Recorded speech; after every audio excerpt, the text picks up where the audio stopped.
Parlons éducation, puisque cette semaine se tient la Semaine québécoise des enseignantes et enseignants dans le but de mettre en lumière ces personnes qui ont un rôle crucial sur le développement de la relève. Et pour nous éclairer sur leur rôle, qui de mieux que l'une de ces passionnées? J'ai donc avec moi en studio Eva Brunet-Maltais, enseignante de 6e année du primaire à l'école de l'Étincelle, oui, à Rouyn-Noranda. Eva, bonsoir. Bonsoir. Donc, Eva, première question pour toi, là. Pourquoi on voudrait être enseignante en 2026?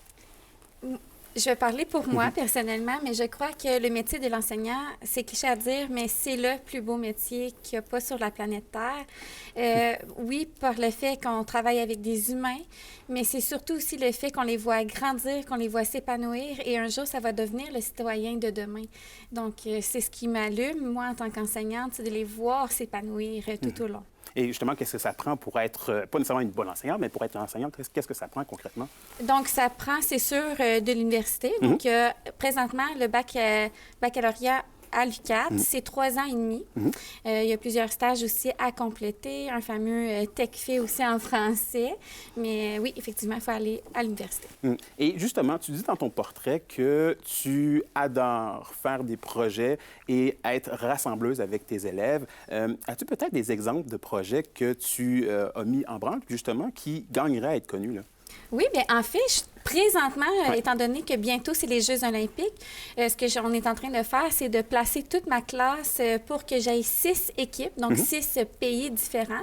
Et chaque équipe va devoir ramasser des points selon plusieurs aptitudes, autant comportement, autant académique. Donc, on est en train de travailler là-dessus pour que ça soit facile et invitant pour que les enfants soient motivés.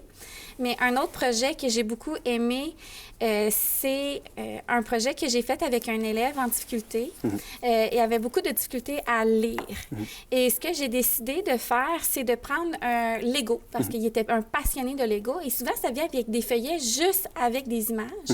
J'ai repris ce feuillet-là et j'en ai composé un texte complet pour que l'élève à la maison puisse reproduire le Lego qui était habituellement dans les dessins pour qu'il puisse le faire, et ça l'a motivé à lire. Et à la fin, là, il était très motivé. Ça lui tentait d'aller à l'école par la suite, juste parce qu'il fallait qu'il continue son petit Lego. Donc, c'est un des milliers de projets que je peux faire, de la robotique. Bref, je pourrais en nommer pendant plusieurs heures.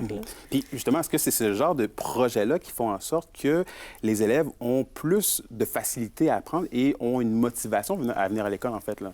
Je crois sincèrement que oui. Je crois que quand il y a un but et que ça vient chercher l'élève, je crois que les élèves sont encore plus motivés à venir à l'école puisqu'ils ont quelque chose à la fin.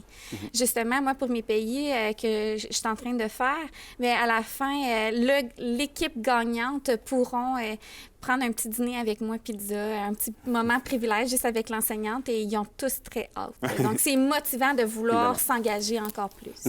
Puis justement, est-ce que c'est facile de pouvoir faire des projets comme ça, dans le sens que oui, on veut avoir la volonté, on veut pouvoir faire en sorte que les élèves aient envie de venir à l'école avec ces projets-là, mais est-ce que c'est facile de pouvoir mettre sur pied cette structure-là? C'est pas nécessairement facile. De un, il y a des budgets, on n'en a pas beaucoup. De deux, c'est de savoir bien écouter ses élèves, savoir... C'est pas tout le monde là, qui va vouloir aimer faire des Legos, donc il faut que tu sois capable d'être à l'écoute de ton élève, il faut que tu sois aussi prêt à t'investir.